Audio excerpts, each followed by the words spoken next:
Dear student, we talk about Renaissance architecture. ಪ್ರಿಯ ವಿದ್ಯಾರ್ಥಿಗಳೇ, ನಾನೀಗ ನಿಮ್ಮನ್ನು ಚರ್ಚೆ ಮಾಡ್ತಕ್ಕಂಥದ್ದು ಪುನರುಜ್ಜೀವನ ಕಾಲದ ಕಲೆ ಮತ್ತು ವಾಸ್ತುಶಿಲ್ಪ, ಮುಖ್ಯವಾಗಿ ವಾಸ್ತುಶಿಲ್ಪದ ಬಗ್ಗೆ. Construction of new building encompasses blend of Greek, Roman, Islamic and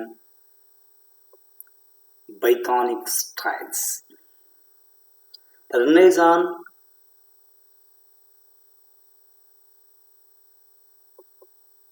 architecture was much influenced by the classical style.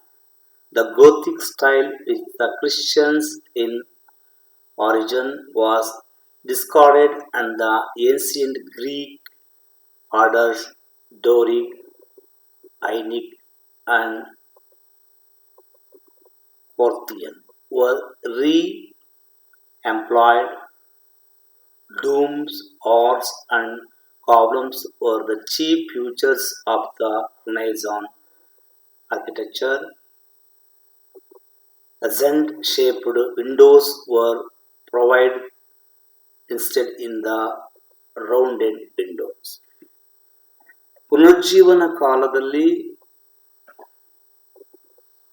ವಾಸ್ತುಶಿಲ್ಪ ಪ್ರಮುಖವಾಗಿ ಬೆಳವಣಿಗೆ ಹೊಂದಿರತಕ್ಕಂಥ ನಾವು ಕಾಣ್ತೀವಿ. ಮುಖ್ಯವಾಗಿ ಇವರು ಕ್ಲಾಸಿಕಲ್ ಶೈಲಿಯಿಂದ ಸಾಂಪ್ರದಾಯಿಕ ಶೈಲಿಯ ಜೊತೆಗೆ ಗೋತಿಕ್ ಶೈಲಿಯನ್ನ ಅಳವಡಿಸಿಕೊಂಡಿರ್ತಕ್ಕಂಥ ನಾವು ಕಾಣ್ತೀವಿ. ಮುಖ್ಯವಾಗಿ ಅದನ್ನ ಬೇರೆ ಬೇರೆ ರೀತಿಯಾಗಿ ನಾವು ವಿಶ್ಲೇಷಣೆ ಮಾಡಬೇಕಾಗುತ್ತೆ. ಮುಖ್ಯವಾಗಿ ಅದರಲ್ಲಿ ಒಂದು ಪ್ರಮುಖವಾಗಿ ಚೀಫ್ ಫೀಚರ್ಸ್ ಯಾವುದಪ್ಪ ಅಂದ್ರೆ ಮುಖ್ಯವಾಗಿ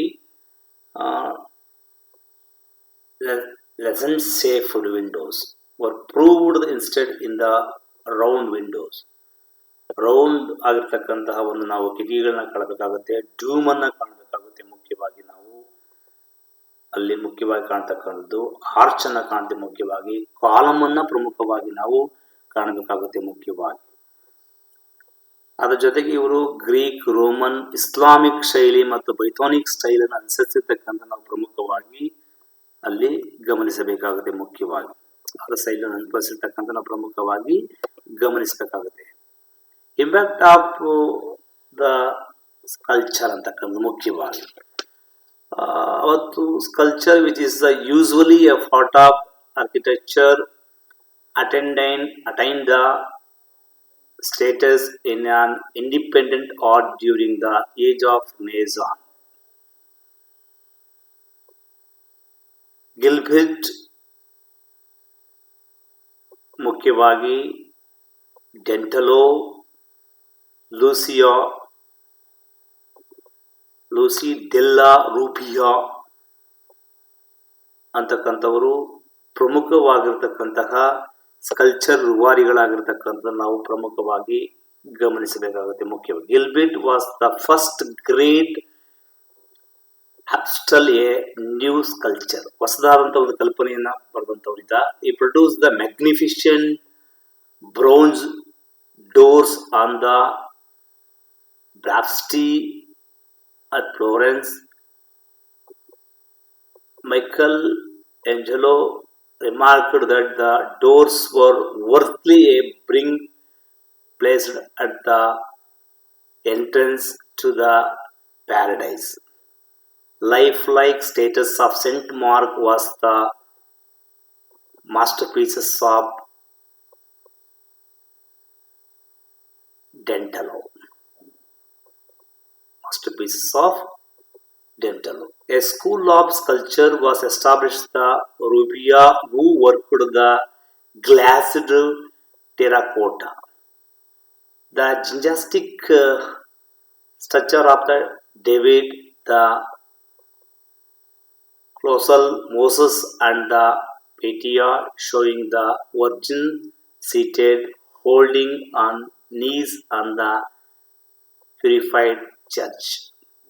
ಪ್ರಮುಖವಾಗಿ ಇಲ್ಲಿ ಲೊರೆಂಜೋ ಗಿಲ್ಬರ್ಟ್ ಅಂತಕ್ಕಂಥವನು ಮೊಟ್ಟ ಮೊದಲ ಬಾರಿಗೆ ಈತ ಪ್ರಮುಖವಾಗಿರ್ತಕ್ಕಂಥ ಒಂದು ಸ್ಕಲ್ಚರ್ ಅನ್ನ ತರ್ತಾನೆ. ಮುಖ್ಯವಾಗಿ ಈತ ಒಂದು ಡೋರ್ ಅನ್ನ ಮಾಡಿರ್ತಕ್ಕಂಥ ಬಾಗಿಲನ್ನ ಮಾಡಿರ್ತಕ್ಕಂಥ ಪ್ರಮುಖ ವರ್ಕ್ಲಿ being the placed at the entrance to the paradise. ಅದೊಂದು ರೀತಿ ಪ್ಯಾರಡೈಸ್ ಇದೆ ಮುಖ್ಯ ದ್ವಾರಕ್ಕೆ ಅಂತಕ್ಕಂಥ ಮಾತನ್ನು ಹೇಳಿದ್ದಾನೆ ಮುಖ್ಯವಾಗಿ.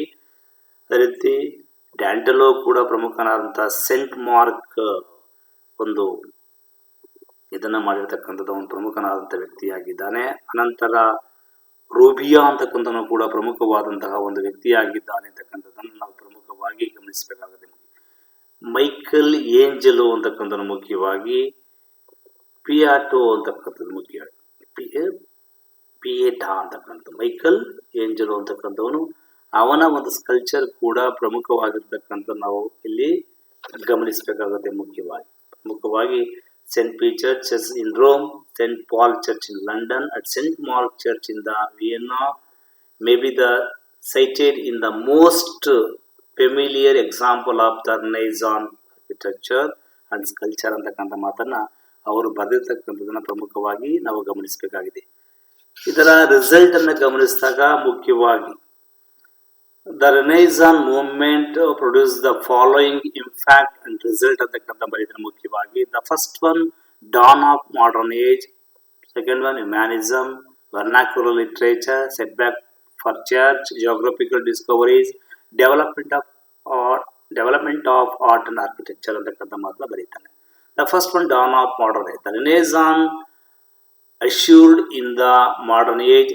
It brought about the transition from the medieval age and blind faith and the modern age of reason and science. ಇದು ಹೊಸದಾದಂತಹ ಒಂದು ಯುಗಕ್ಕೆ ಕಣ್ಣನ್ನು ತೆರೆಸಿರ್ತಕ್ಕಂಥದ್ದು ಪ್ರಮುಖವಾದಂತಹ ಒಂದು ಫಲಿತಾಂಶ ಅಂತಕ್ಕಂಥ ಮಾತನ್ನ ಅವರು ಹೇಳಿದ್ದಾರೆ ಮುಖ್ಯವಾಗಿ. ದ ಸೆಕೆಂಡ್ ಒನ್, ಹ್ಯುಮ್ಯಾನಿಸಮ್ ಅಂತಕ್ಕಂಥದ್ದು, the spirit of new learning manifested in all aspect in the human life. The Reformation created the new outlook on life. It stimulated the spirit of inquiry, criticism and experimentation. ಪ್ರಮುಖವಾಗಿ ಇದು ಒಂದು ಮಾನವತಾವಾದ ಬೆಳವಣಿಗೆಗೆ ಕಾರಣವಾದದ್ದು. ಮನುಷ್ಯನ ಜೀವನದಲ್ಲಿ ವಿಚಾರವಂತಿಕೆಗಳನ್ನ, ಪ್ರಶ್ನಾರ್ಥಕ ಮನೋಭಾವಗಳನ್ನ, ಒಂದು ಚಿಂತನೆಗಳನ್ನ ಮೂಡಿಸತಕ್ಕಂತಹ ಒಂದು ಫಲಿತಾಂಶವನ್ನು ಇದು ಕೊಟ್ಟಿರ್ತಕ್ಕಂಥ ನಾವು ಪ್ರಮುಖವಾಗಿ ಗಮನಿಸಬೇಕಾಗಿದೆ ಮುಖ್ಯವಾಗಿ. ಅದೇ ರೀತಿ vernacular literature, the Renaissance led to the growth of vernacular literature. ಅಂದ್ರೆ ಬಹು ವಿಧದ ಸಾಹಿತ್ಯವು ಕೂಡ ರಚನೆಯಾಗಿರ್ತಕ್ಕಂಥ ನಾವು ಪ್ರಮುಖವಾಗಿ ಗಮನಿಸಬೇಕಾಗಿದೆ. And set back of church, the Renaissance give the impacts of the Protestant Reformation which weakened the Roman Catholic church. Church ಅಂತಕ್ಕಂಥದ್ದು ಇಲ್ಲಿ ಸಂಪೂರ್ಣವಾಗಿ ತನ್ನ ಸ್ಥಾನಮಾನವನ್ನು ಕಳೆದುಕೊಳ್ತಾ ಹೋಗ್ತಕ್ಕಂಥದ್ದು ನಾವು ಪ್ರಮುಖವಾಗಿ ನಾವು ಗಮನಿಸಬೇಕಾಗಿದೆ. ಅದೇ ರೀತಿ ದ ಜಿಯೋಗ್ರಫಿಕಲ್ ಡಿಸ್ಕವರೀಸ್ ಅಂತಕ್ಕಂಥದ್ದು ಒಂದು ಪ್ರಮುಖವಾದಂತಹ ಅಂಶ. ಈ ಜಿಯೋಗ್ರಫಿಕಲ್ ಡಿಸ್ಕವರಿ ಅಂತಕ್ಕಂಥದ್ದು ಕೂಡ ಅಲ್ಲಿ ಆಗ್ತಾ ಹೋಗ್ತದೆ. ಅದೇ ರೀತಿ development of art and architecture ಅಂತ ಕರೀತೀವಿ ಮುಖ್ಯವಾಗಿ, ಅದು ಕೂಡ ಅಷ್ಟೇ ಗ್ರೌತ್ ಆಗಿರ್ತಕ್ಕಂಥ ನಾವು ಪ್ರಮುಖವಾಗಿ ಇಲ್ಲಿ ಗಮನಿಸಬೇಕು. Renaissance produced for reaching so many things. Scientific invention and discoveries ಆಗುತ್ತೆ, ರಿವೀಲ್ ಆಫ್ ಲಾಜಿಕಲ್ ಸ್ಟಡೀಸ್ ಆಗುತ್ತೆ, ರೈಸ್ ಆಫ್ ನ್ಯಾಷನಲ್ ಕಾನ್ಸ್ಟಿಟ್ಯೂಷನ್ಸ್ ಆಗುತ್ತೆ, ಮೊನಾರ್ಚಿ ಸ್ಟ್ರೆಂತ್ ಆಗುತ್ತೆ, ನ್ಯೂ ಔಟ್ಲುಕ್ ಆನ್ ಲೈಫ್ ಅಂತ ಕರಿತೀವಿ ಮುಖ್ಯವಾಗಿ. ನ್ಯೂ ಔಟ್ಲುಕ್ ಆನ್ ಲೈಫ್ ಅಂತೇಳಿ ಇವೆಲ್ಲ ಬೆಳವಣಿಗೆಗಳು ಇದರಿಂದ ಆಗುತ್ತೆ. ಮುಖ್ಯವಾಗಿ ಹೊಸದಾದಂತಹ ಇದಾಗುತ್ತೆ. ಮೊನಾರ್ಚಿ ಅಂತಕ್ಕಂಥದ್ದು ಅದು ಸ್ಟ್ರೆಂತ್ ಅಂಡ್ ಆಗ್ತಕ್ಕಂಥದ್ದು ಕಾಣ್ತೀವಿ.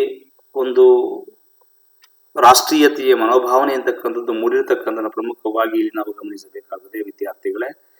Thank you.